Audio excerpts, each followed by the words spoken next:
Un nouveau mandat d'arrêt international émis par la CPI frappe les commandements des rebelles du M23. Sultani Makenga est sur la liste noire des personnes physiques ou encore morales sanctionnées pour leur participation au conflit en République démocratique du Congo, ont annoncé les USA. Et on ira en Côte d'Ivoire où on a assisté à la dissolution ce mercredi du gouvernement formé le 13 mars de l'année en cours par Alassane Dramane Ouattara. Le président ivoirien n'a fourni aucune explication sur cette décision inattendue, ni quand seraient formés les nouveaux cabinets. Nouvelle édition du journal sur Terre. Mesdames et messieurs, merci de nous recevoir chez vous. Après 2 mandats d'arrêt international émis par la CPI à l'encontre des Bosco Tangana, une autre mesure vient de frapper le commandement des rebelles du M23. Les États-Unis ont annoncé qu'ils plaçaient le chef des rebelles congolais du mouvement du M23, Sultani Makenga, sur leur liste noire des personnes physiques ou encore morales sanctionnées pour leur participation au conflit en République démocratique du Congo. Une mesure plutôt bien accueillie en République démocratique du Congo, comme nous le prouvent ces reportages signés Jules Mwamba. C'est une mesure pas bienvenue pour le commandement du M23. Désormais, Sultani Makenga figure sur la liste noire des Américains. Une décision avec, à l'origine, le département américain du Trésor.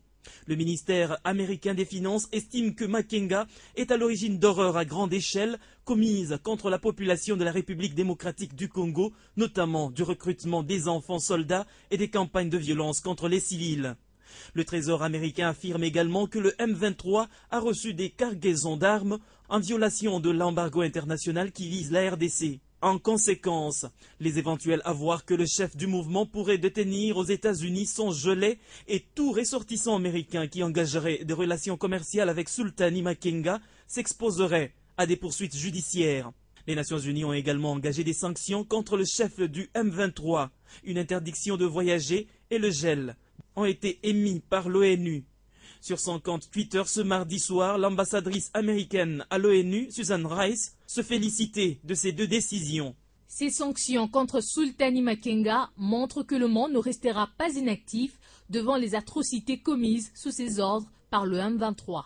Le 19 octobre, le Conseil de sécurité de l'ONU avait exprimé son soutien aux experts onusiens qui accusent dans un rapport le Rwanda et l'Ouganda d'armer le M23. Sachez également que pendant 72 heures, soit du mercredi au vendredi prochain, le chef du gouvernement congolais, Matata Ponyo, est en visite de travail en France. Sur place à Paris, il doit convaincre les opérateurs économiques à venir investir massivement dans divers secteurs en République démocratique du Congo. Le pays est buté à 3 grandes questions combien déterminantes pour son avenir, notamment la sécurité, l'économie et la démocratie. Le Premier ministre Matata Ponyo s'est rendu à Paris où il va travailler avec les autorités françaises sur les questions surtout de sécurité qui prévoient actuellement dans l'est de la RDC en prend un regain d'instabilité depuis 6 mois avec les mouvements du M23. À retenir aussi que le mercredi est une journée consacrée au contrôle parlementaire à l'Assemblée nationale. La tradition a été donc respectée cette semaine. Au rendez-vous, la question orale avec débat adressé au ministre Fridolin Kaswechi des ITPR sur l'évolution des travaux des voiries urbaines initiés par le gouvernement dans plusieurs villes du pays, dont Goma, chef-lieu du Nord Kivu. Qui a gagné les marchés des voiries de la ville des Goma, avait-il une expérience et une capacité nécessaires pour exécuter les travaux, pour quelle durée et avec quel cahier de charge, quel montant a déjà été débloqué pour ces travaux et quelle est la situation dans d'autres villes concernées à travers le pays, autant des questions soulevées par le député national Mouindo Zangi Butondo et formulées en question orale adressée au ministre Fridolin Kaswechi.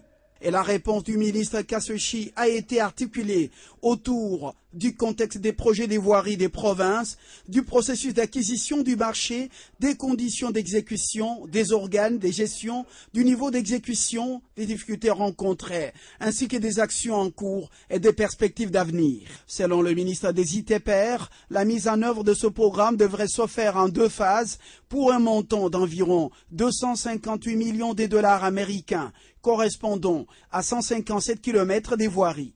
Son intervention a suscité plusieurs réactions et soufflé beaucoup de questions aux élus du peuple. Le ministre dit que les travaux des voiries ont été exécutés à 12%. C'est par rapport à quelle base? Parce que moi, je ne suis pas un spécialiste des chiffres, mais on nous a appris, on calcule les taux sur une base. Il a présenté des taux de réalisation qui ne rencontrent pas, qui ne cadrent pas avec la réalité. D'autant plus que pour le cas de Kinshasa, par exemple, il a parlé de 60% de réalisation en ce qui concerne le boulevard Lumumba, oubliant que la Tchangou n'est pas seulement desservie par cette route. Des préoccupations auxquelles le ministre des ITPR devra répondre dans 48 heures. Et voilà, on reste encore à l'Assemblée nationale où le premier vice-président de cette chambre basse a échangé ce mardi au cours d'un déjeuner de travail avec les partenaires de son institution. L'objet de cette rencontre a tourné autour des domaines d'intervention qui préoccupent son secteur. Plus de précisions dans cet élément que nous propose Crispin Chibassou.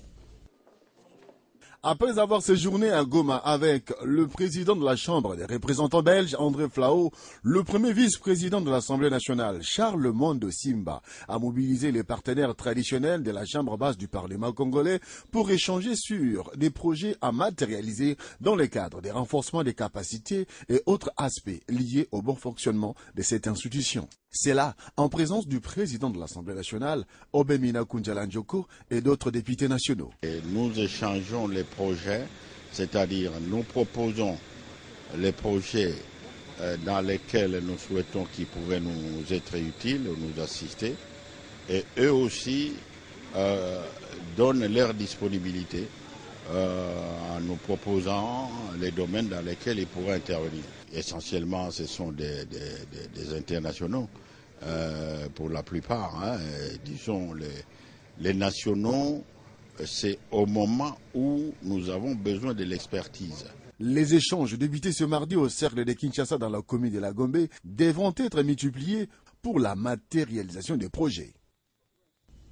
Et puis la délégation de la Commission électorale nationale indépendante de la République démocratique du Congo partie aux USA observer les élections américaines est déjà de retour. Mais sur le sol américain, la représentation de la CENI a participé à une formation sur les élections organisée par l'ONG américaine Fondation internationale pour les systèmes électoraux IFES.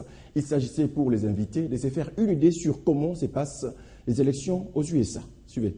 60 pays ont été invités aux États-Unis pour observer les élections, à l'issue desquelles Barack Obama a été réélu. La délégation congolaise, elle, a été conduite par le président de la CENI. Elle a non seulement participé aux échanges, mais aussi observé directement le vote.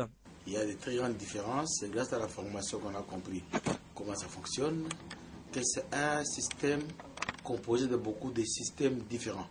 Système très complexe basé sur la confiance. Ici, pas de fichier électoral, pas de carte d'électeur, pas d'administration électorale centralisée. Et les électeurs peuvent voter aussi par anticipation.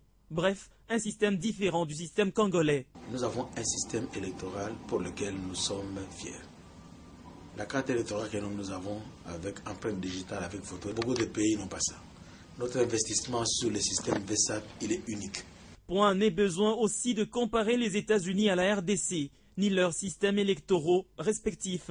Nous sommes un peu comme un enfant, un bébé, et eux, ils ont déjà fini l'université et les études supérieures. On ne peut pas comparer, c'est vraiment incomparable. C'est pourquoi ils doivent avoir un peu d'indulgence lorsqu'ils viennent observer chez nous. Autre sujet abordé lors des échanges, le financement des campagnes électorales, la participation des femmes, et à ce sujet, il a été lancé le réseau IFES World, liaison de leadership électoral des femmes, un réseau de leaders engagés à renforcer l'égalité de sexe et à promouvoir la participation féminine au processus électoral à travers le monde. En santé, le monde entier célèbre ce 14 novembre la journée mondiale de lutte contre le diabète. Diabète, protégeons notre futur, c'est le thème retenu cette année. Cette journée a pour but d'informer les grands publics sur l'ampleur du diabète dans le monde et les moyens dont on dispose pour lutter, bien évidemment, contre cette maladie. 220 millions de diabétiques dans le monde et près de 80% de décès attribuables au diabète surviennent dans les pays à revenus faibles. C'est les chiffres publié par l'Organisation mondiale de la santé sur cette maladie chronique causée par une carence de l'insuline entraînant un excès de sucre dans le sang. En RDC, c'est plus de 800 000 personnes qui sont touchées, soit 7 à 8% de sa population. Pourtant, la maladie semble bien connue du public. En fait, c'est une maladie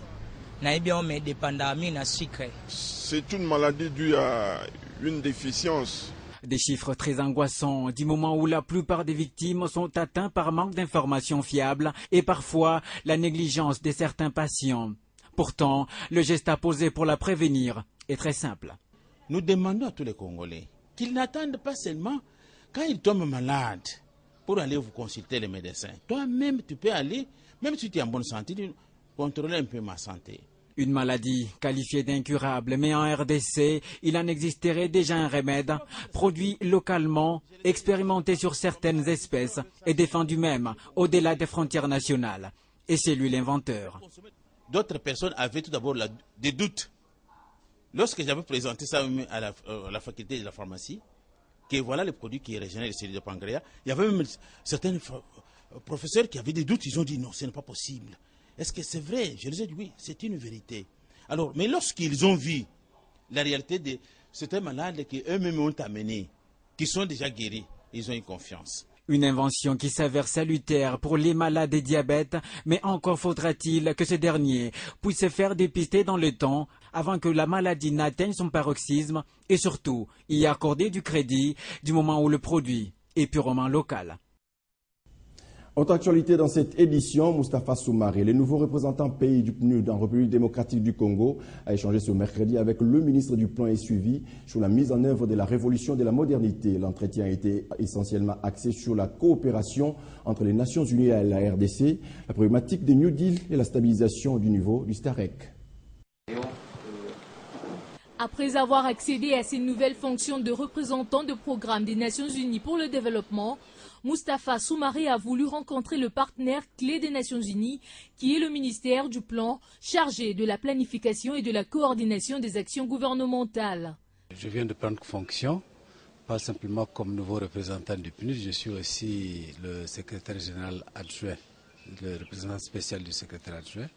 Je suis le coordinateur humanitaire et le coordinateur résident du système des Nations Unies au Congo. Donc c'est une visite de courtoisie que je viens de faire au ministre du Plan. Comme vous savez, le ministre du Plan est un partenaire clé pour le système des Nations Unies et nous avons passé en revue un peu la coopération que nous avons avec le pays. C'est un dialogue grenier avec objectif d'étudier les possibilités de travailler en partenariat au sujet du New Deal, du processus de recensement en cours en RDC et surtout de la coopération qui doit caractériser le gouvernement et son institution. Nous avions aussi échangé sur tous les aspects relatifs à la stabilisation, notamment au niveau du STAREC. Et comme vous le savez, au niveau du système des Nations Unies, nous sommes en train de faire la revue de ce programme I4S que nous sommes en train de faire, qui est un programme qui soutient le programme STAREX du gouvernement. Et l'idée, c'est de voir maintenant, à partir des leçons apprises, comment nous pouvons mieux améliorer ça pour que ça puisse vraiment permettre d'apporter une véritable stabilisation et la création des conditions pour le relèvement, si vous voulez, ce qu'on appelle le relèvement précoce au niveau des populations. Pour rappel, Moustapha Soumaré a succédé à Fidel Sarasoro à la tête de cette agence des Nations Unies. En dehors de nos frontières, on l'a annoncé au début de cette édition, le chef d'État ivoirien a annoncé ce mercredi 14 novembre, lors du Conseil des ministres, la dissolution du gouvernement formé le 13 mars. Alassane Dramane Ouattara n'a fourni aucune explication sur cette décision inattendue, ni quand s'est réformé le nouveau cabinet. Suivez. Son Excellence, M. Alassane Ouattara, président de la République, chef de l'État, a mis fin ce jour aux fonctions des membres du gouvernement. Formé le 13 mars, le précédent gouvernement était dirigé par le Premier ministre Jean-No Kwadio Aoussou, également ministre de la Justice et membre du Parti démocratique de Côte d'Ivoire, le grand allié du chef de l'État. Dans cette équipe, le président s'était attribué le ministère de la Défense pour marquer sa volonté de mener à bien le chantier de la réforme de l'armée, tâche urgente et délicate depuis la fin de la crise. Le pouvoir a su engager une relance de l'économie en Côte d'Ivoire.